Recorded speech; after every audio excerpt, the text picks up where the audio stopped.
pourquoi est-ce que nous sommes, vous comme moi, aussi facilement manipulables, mais aussi bien dans la vie amoureuse. Comment se fait-il que nous soyons si souvent roulés dans la farine?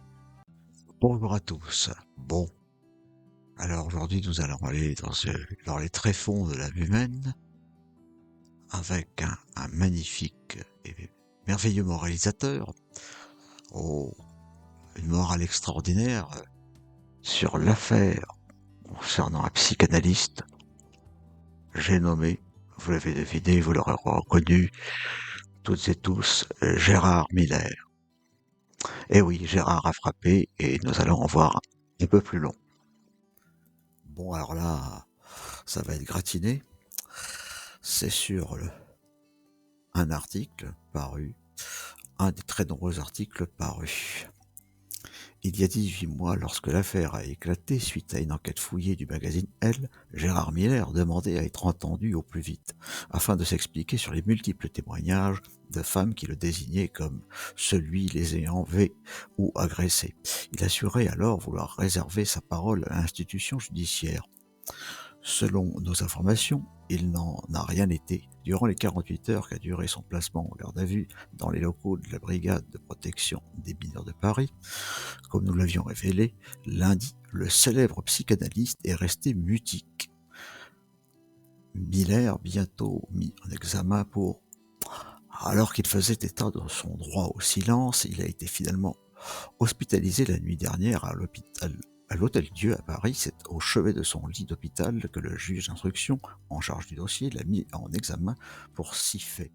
4 concernant des agressions ou V commis sur des jeunes filles alors mineures, 2 sur des majeurs. Gérard Miller a en outre été placé sous le statut de témoin assisté pour un fait de V sur mineurs de moins de 15 ans susceptible d'avoir été commis en 2000, ainsi que l'a précisé le parquet de Paris ce jeudi en début de soirée. Il recrutait ses proies dans les publics de ses émissions. Gérard Miller, âgé de 77 ans, a été placé sous contrôle judiciaire strict, avec l'obligation de payer un cautionnement de 65 000 € et de suivre des soins. Il aura en outre été interdit d'exercer l'activité de psychanalyste, toute activité impliquant un contact habituel avec des mineurs, ainsi que celle de chroniqueur de télévision en public. Si ses apparitions cathodiques s'étaient raréfiées ces dernières années, Miller fut chroniqueur dans de bons nombres d'émissions à partir de la fin des années 90, notamment aux côtés de l'animateur Laurent Ruquier. C'est d'ailleurs en partie dans le public de certains de ses plateaux qu'il recrutait ses proies. Elles étaient ensuite conviées à son domicile privé ou à son cabinet, là parfois sous prétexte de séances d'hypnose dont il était un spécialiste. Gérard Miller passait à l'acte, selon les plaignantes. Pour sa défense, il indiquait début 2024 qu'il était certain de n'avoir commis aucune infraction. À l'annonce de sa mise en examen, ses victimes n'ont pas caché leur satisfaction. Ma cliente l'est d'autant plus que l'enquête de police a été rendue difficile par les multiplicités des victimes. Réagit Marie-Paul Pioli. Elle est l'avocate d'Aude, victime de V alors qu'elle n'était âgée de 17 ans au moment des faits dénoncés. Eh bien, sacré Gérard. Que chose à nous dire, des petites précisions. Quand je disais en 2002 et en 2007 que je votais communiste, quand je disais ça autour de moi, presque tout le monde me disait « mais pourquoi ?» Aujourd'hui, quand je dis que je vais voter Jean-Luc Mélenchon, personne ne me dit « mais pourquoi ?» Mélenchon a réussi ce truc formidable, c'est non seulement à prouver que ses propositions étaient frappées au coin du bon sens, mais également à manifester largement, y compris à des gens qui ne vont pas forcément voter pour lui, que lorsqu'on est vraiment à gauche, eh ben c'est pour lui qu'on vote. Je dois dire que c'est un vrai succès et qui profite à l'ensemble de la gauche. Moi j'ai une thèse. Les socialistes, c'est comme les enfants, il ne faut jamais les laisser seuls. Dès qu'ils n'ont personne à gauche, ils penchent à droite. Je suis un légitimiste de gauche et donc au second tour, je voterai évidemment pour le candidat le mieux placé, mais en tout cas, au premier tour, s'il y a bien quelque chose d'utile à faire, y compris pour nos amis socialistes, c'est de voter pour Mélenchon. La République, c'est moi! Ouais, il y a une continuité, il y a quelque chose. On va dire, concernant la manipulation, thème de son spectacle. La capacité que nous avons de laisser l'autre prendre le pouvoir sur nous. Le thème du spectacle, c'est la manipulation.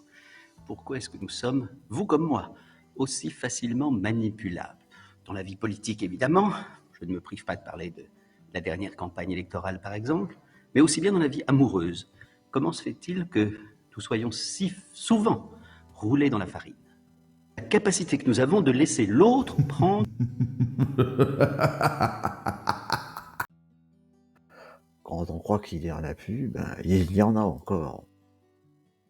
En 5 jours, qu'est-ce qu'on me raconte? En 5 jours, Monsieur Tahabouaf n'est plus candidat. En 5 jours, lorsque une femme s'est plainte du ministre de l'Intérieur, qui a été innocenté depuis, lorsqu'une femme s'est plainte du ministre de l'Intérieur, est allée en justice, le ministre est resté ministre de l'Intérieur, et vous allez donner des leçons à la LFI.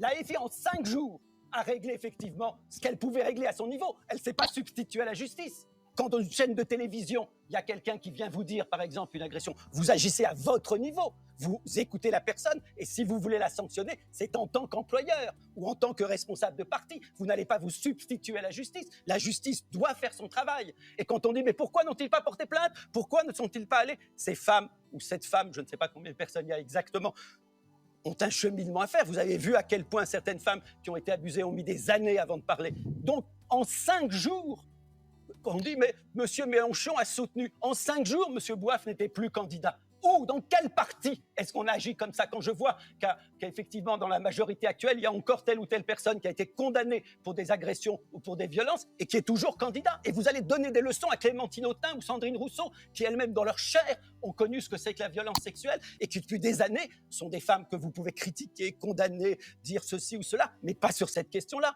5 jours pour prendre une décision et que M. Tabouaf, qui est par ailleurs présumé innocent.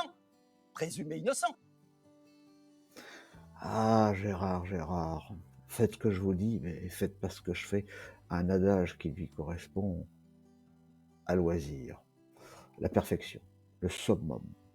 Sacré Gérard. On va dire, concernant la manipulation, thème de son spectacle. La capacité que nous avons de laisser l'autre prendre le pouvoir sur nous. Le thème du spectacle, c'est la manipulation. C'est la manipulation. C'est la manipulation. Ont un cheminement à faire. Vous avez vu à quel point certaines femmes qui ont été abusées ont mis des années avant de parler. Donc, en 5 jours, on dit, mais M. Mélenchon a soutenu. En 5 jours, M. Bouaf n'était plus candidat. Où, dans quel parti est-ce qu'on agit comme ça? Quand je vois qu'effectivement, dans la majorité actuelle, il y a encore telle ou telle personne qui a été condamnée pour des agressions ou pour des violences et qui est toujours candidat. Et vous allez donner des leçons à Clémentine Autain ou Sandrine Rousseau, qui elles-mêmes, dans leur chair, ont connu ce que c'est que la violence sexuelle. Alors, quelques éléments à rappeler encore, évidemment, concernant Gérard, toujours dans la continuité, la même chose, bien sûr. Le parquet de Paris a rappelé jeudi avoir reçu une première plainte le 6 février 2024 pour des faits commis en 1995 et avoir confié son enquête à la brigade de protection des mineurs BPM. À la suite de cette première plainte, une vingtaine de femmes ont apporté leur récit à la justice, relatant des scènes à caractère S, après une séance d'hypnose ou une soirée alcoolisée, ou sous prétexte de rendez-vous dans un cadre professionnel, souligne le ministère public.